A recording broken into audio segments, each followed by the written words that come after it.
భారత్ ప్రజా రైతు సంక్షేమ సంఘం అధ్యక్షులు, కమిటీ సభ్యులు, రైతులు, ప్రజలు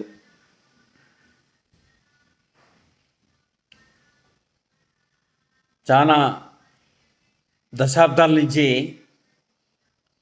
మన భారతదేశంలో ఆరోగ్యం బాగలేక చాలామంది టీవీలో అడుక్కోవడం, సెల్లుల్లో అడుక్కోవడం చూస్తున్నాం. అంటే ఆరోగ్యం కోసం. దీని మీద వాజ్పేయి గారు 1999లోనే భారతదేశంలో ప్రతి వ్యక్తికి విద్యా వైద్యం ఫ్రీగా చేయించాలని చెప్పేసి ఆయన చెప్పారు. కానీ అమలైతే కాలేదు.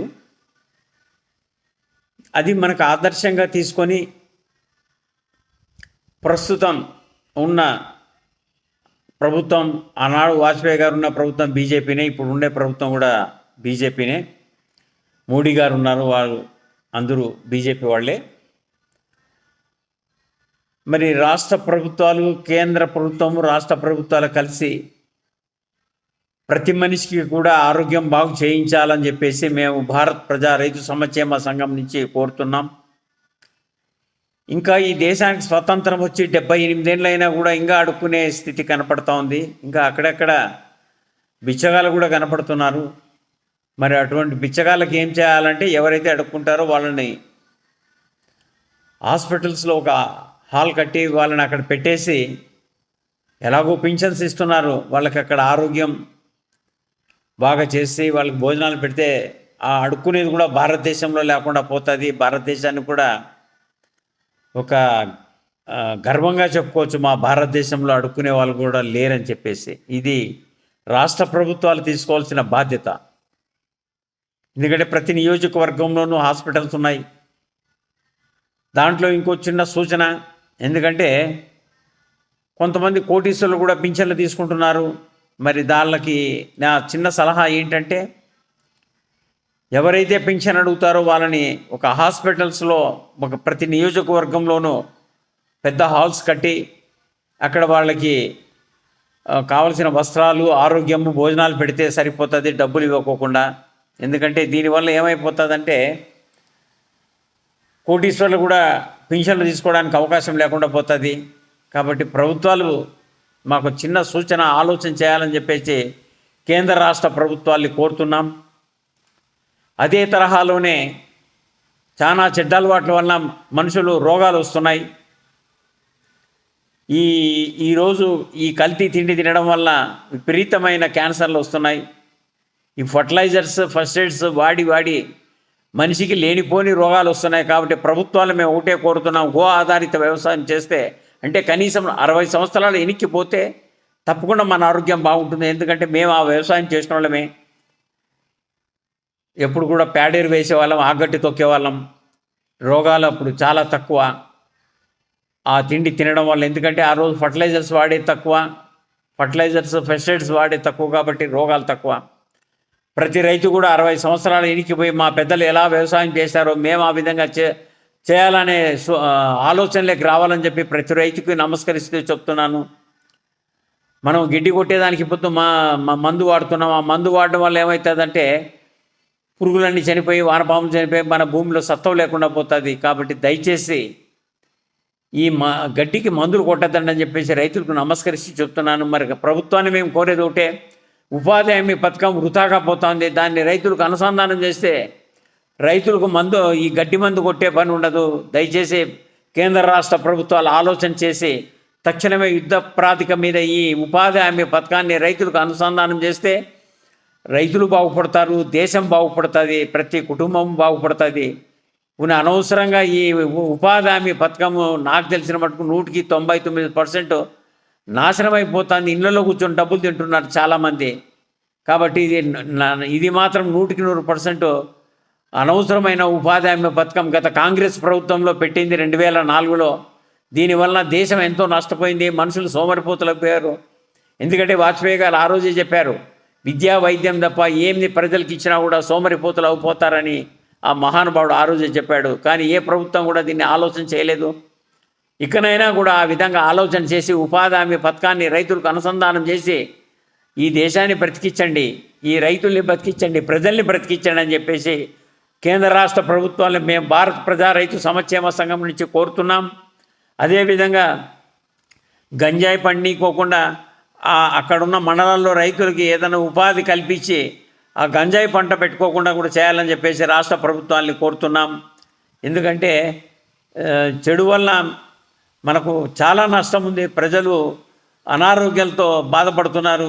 ఎక్కడ చూసినా కూడా హాస్పిటల్స్ వెలుస్తున్నాయంటే కారణం ఏంటంటే ఈ ఫర్టిలైజర్స్, ఫస్ట్ ఎయిడ్స్ వాడిన తిండి తినడం వల్ల నానాక రోగాలు వచ్చే ప్రజలు చాలా ఇబ్బందుల్లో ఉన్నారు. మరి అదే కోవలోనే ఇంకోసారి కూడా చెప్తున్నాను, దయచేసి కేంద్ర రాష్ట్ర ప్రభుత్వాలకు ప్రస్తుతం చాలామంది డబ్బు లేక దీనస్థితిలో అడుక్కుంటున్నారు. మా ఆరోగ్యం కోసం డబ్బులు పంపండి, డబ్బులు ఇవ్వండి అని చెప్పేసి. కానీ ఆ స్థితి లేకుండా ఎవరికైనా సరే, ఏ కులమైనా సరే, ఎవరైనా సరే ప్రతి ఒక్కరికి కూడా హాస్పిటల్లో వాళ్ళకి ఉచితంగా వైద్యం చేయించాలని చెప్పేసి మేము ప్రభుత్వాన్ని కోరుతున్నాం. గంజాయి అయితేనేమి, హెరాయిన్ అయితేనేమి, మత్తు పదార్థాలు ఏవైనా కూడా, లిక్కర్ కూడా తగ్గించాలని చెప్పేసి మేము కోరుతున్నాం. ఎందుకంటే దీనివల్ల కూడా ఎక్కువ మంది తాగి చనిపోతున్నాం. మన టీవీలో కూడా చూసాం, ఒక అబ్బాయిని తాపి మరణించినాడు, లేదా ఏదో ఇంకో రకంగా కూడా టీవీలో చెప్తున్నారు. కాబట్టి ప్రభుత్వాలు ఆలోచన చేసి ప్రజలకు మంచి జరిగే మార్గాన్ని ఆలోచించాలని చెప్పేసి మేము కోరుతున్నాం.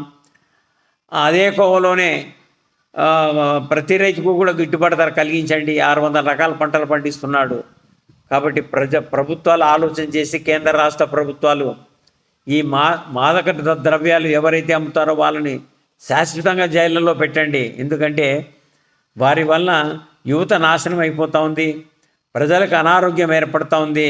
దానివల్ల చేయరాని పనులన్నీ చేస్తున్నారు, మానభంగాలు చేస్తున్నారు ఈ మత్తులో. కాబట్టి ప్రభుత్వాలు ఆలోచన చేసి కేంద్ర రాష్ట్ర ప్రభుత్వాలు తక్షణమే ఈ మారక ద్రవ్యాలు భారతదేశంలో ఎక్కడ కూడా ఉత్పత్తి చేయడంలో కానీ అమ్మనీయకోకుండా చేయాలని చెప్పేసి కేంద్ర రాష్ట్ర ప్రభుత్వాలు కోరుతున్నాం. ముఖ్యంగా రక్షక దళం వాడు దీన్ని గట్టిగా పట్టుకుంటే దీన్ని చాలా కంట్రోల్ అవుతుంది. రక్షక దళం వారికి నమస్కరిస్తూ చెప్తున్నాను, ఈ చిన్నగా ఉన్నప్పుడే దీన్ని మొక్కలోనే తుంచేస్తే మాను కాదు. కాబట్టి మీరు కూడా దయచేసి బాధ్యతగా తీసుకొని ఎవరైతే తప్పు చేస్తారో వాళ్ళకి శిక్షించాలని చెప్పేసి మేము భారత ప్రజా రైతు సంక్షేమ సంఘం నుంచి కోరుతున్నాం. మరి మా కమిటీ సభ్యులందరికీ నమస్కరిస్తూ, మా రైతులకు నమస్కరిస్తూ, ప్రజలు కూడా నమస్కరిస్తున్నాము. ఒక చిన్న విన్నపం, ఈ నెల 31వ తారీఖు 10:30కు మనమంతా సిద్ధేశ్వరం చేరుకోవాలి. ఎందుకంటే అక్కడ డ్యామ్ బ్రిడ్జ్ కడితే మన కనీసం ఒక 80 టీఎంసీలు నిలబడి మన రాయలసీమకు ఉపయోగం ఉంటుంది. కాబట్టి రాయలసీమ వాసులారా ప్రతి ఒక్కరు కూడా దీన్ని ఆలోచన చేసి మనం 31వ తారీఖు తప్పకుండా పొద్దునే ఉదయాన్నే 5 గంటలకే బయలుదేరి 10:30కు సిద్ధేశ్వరం చేరి, మనకు ఇప్పుడు దశరథరామరెడ్డి గారు అలుపెరుగని పోరాటం చేస్తున్నారు, వారికి మద్దతుగా మనమంతా చాలామంది నాయకులు వస్తున్నారు. కాబట్టి ప్రతి ఒక్కరు కూడా ఆలోచన చేసి ప్రతి మనిషికి కూడా 150 లీటర్ నుంచి 200 లీటర్ నీళ్లు కావాల్సిందే. నీళ్లు లేని మనం ఏమీ చేసుకోలేము ఉదయం లేచినప్పటి నుంచి రాత్రి పనుకునే వరకు మనకు. కాబట్టి దయచేసి ప్రతి ఒక్కరిది బాధ్యత, మన రాయలసీమ వాసులందరికీ కూడా ఇది బాధ్యత. ఖచ్చితంగా ప్రతి ఒక్కరు కూడా పాల్గొని ఈ జలదీక్షని ఆ రోజు ఖచ్చితంగా ప్రతి ఒక్కరు కూడా మద్దతుగా రావాలని చెప్పేసి మేము మరొక్కసారి భారత్ ప్రజా రైతు సంక్షేమ సంఘం నుండి ప్రజలందరినీ కోరుతున్నాం. ఇది మన అందరిది, మన రాయలసీమ వాసులందరి కోసం. కనీసం 20 టీమ్స్లు మనకు నీళ్ళు వస్తే మన రాయలసీమకు అంతో ఇంతో ఉపయోగం ఉంటుంది. కనీసం మనకు వాస్తవంగా చెప్పాలంటే ఒక ప్రతి ఎకరా కూడా నీళ్లు గవర్నమెంట్ ఇవ్వాలని చెప్పేసి మేము కోరుతున్నాం. ఎందుకంటే రైలు ఏ విధంగా నడుపుతున్నారో అదేవిధంగా నదులు అనుసంధానం చేసి ప్రతి రైతుకు నీళ్ళు ఇవ్వాలని చెప్పేసి మేము కోరుతున్నాం. కాబట్టి దీంట్లో కొన్ని విషయాలు ఏదైనా నేను పొరపాటు మాట్లాడి క్షమించండి. ఇది ఆరోగ్యం గురించి, రైతులకు గిట్టుబాటు ధరల గురించి, రైతుకు నీళ్ళ గురించి, ప్రజలకు నీళ్ళ గురించి. కాబట్టి ఇది అందరికీ సమస్యగా ఉంది. కాబట్టి దీన్ని మనము ప్రభుత్వంతో మాట్లాడి తీర్చుకోవాలని చెప్పేసి మరొక్కసారి ప్రజలందరికీ నమస్కరిస్తున్నాను, రైతులందరికీ నమస్కరిస్తున్నాను. ఇట్లు భారత్ ప్రజా రైతు సంఘం సంక్షేమ సంఘం అధ్యక్షుడు మీ కసిరెడ్డి శ్రీనివాసరెడ్డి.